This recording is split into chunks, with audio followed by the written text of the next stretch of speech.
Ok, Malik, si vous étiez failli Faille 2. et que vous ne souhaitez du tout pas faillir. Oui, sur le premier match, je partirai avec quelque chose de classique. Après, je pense que Evan Dika, ça va être un peu juste pour le match face à l'Équateur, parce qu'il n'a pas encore disputé la moindre minute, ni contre la France, ni contre Philadelphie. Donc, je pense qu'au mieux, il sera sur le banc, mais à mon avis, il sera même pas sur la feuille de match. Donc, je partirai avec un 4-3-3. Donc, il y a Fofana dans les buts, Gueladou à droite. Je reconduis la même défense. La même défense centrale, Sengo, La même défense face à la France. Hein. Ouais, Gislain Conan. Ouais. Je mets Franck Kessié devant la défense. Au milieu de terrain, je rajoute Ibrahim Sangaré, Inao. Et devant, je garde quand même, comment il s'appelle, Eli Wahi. Avec Yann Diomandé et Amad Diallo. Après, j'ai une petite hésitation au niveau du milieu de terrain. J'hésite à mettre peut-être aussi Nicolas Pepe en 10. Ça peut bien marcher. En lieu et place de qui? En lieu et place peut-être d'Inao.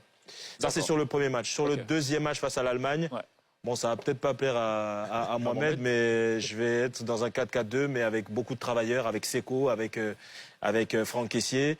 Peut-être aux côtés d'Eli Wahi ou Ange Boni, je vais ramener un Oumar qui est capable de faire les efforts défensifs, parce que beaucoup critiquent Oumar, mais Oumar est capable, en tant que joueur offensif, de faire le sale boulot, que ce soit sur 10, 15, 20 minutes. Il n'y a pas beaucoup de joueurs offensifs à qui on demande de défendre. Il n'y a pas beaucoup de joueurs offensifs qui sont capables de défendre.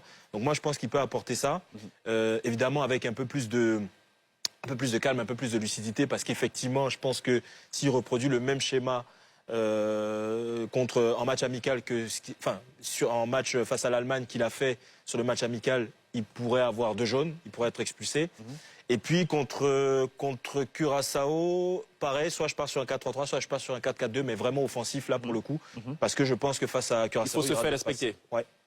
Nasser, non, on va rapidement. Ouais, moi, je vais juste me projeter sur l'Équateur, hein, parce que c'est en fonction du résultat de l'Équateur que les autres. Si on a perdu contre l'Équateur, c'est pas pareil. Tout ce qu'on dit, ça va en l'air. Donc, face à l'Équateur, moi, je vais quand même partir avec une équipe en majorité qui pourra répondre aux défis physiques quand même imposés par les Sud-Américains. Donc, je vais reconduire exactement la même défense que face à la France. De tous les côtés, un gardien de but sur les 2 côtés et dans l'axe. Et les 4 pareil, défenseurs. pareil. Dans le milieu de terrain, évidemment, Franck Yannick Kessié, le capitaine. Une petite touche quand même technique avec Inao. Ça serait bien. J'aimerais bien le voir dans ce match-là. Et puis Ibrahim Sangaré aussi, qui connaît un peu Moses Caicedo, puisqu'ils évoluent dans le même championnat. Donc ça me plairait de voir un bon duel dans ce milieu de terrain-là entre les deux. Et puis Yann Diomandé, naturellement, Nicolas Pepe. Et devant, je vais opter plutôt pour un Johan Boni, grâce à ce qu'il m'a montré face à la France, à sa corpulence, son impact physique aussi. C'est bien noté quelque part. Patrick, si j'étais failli?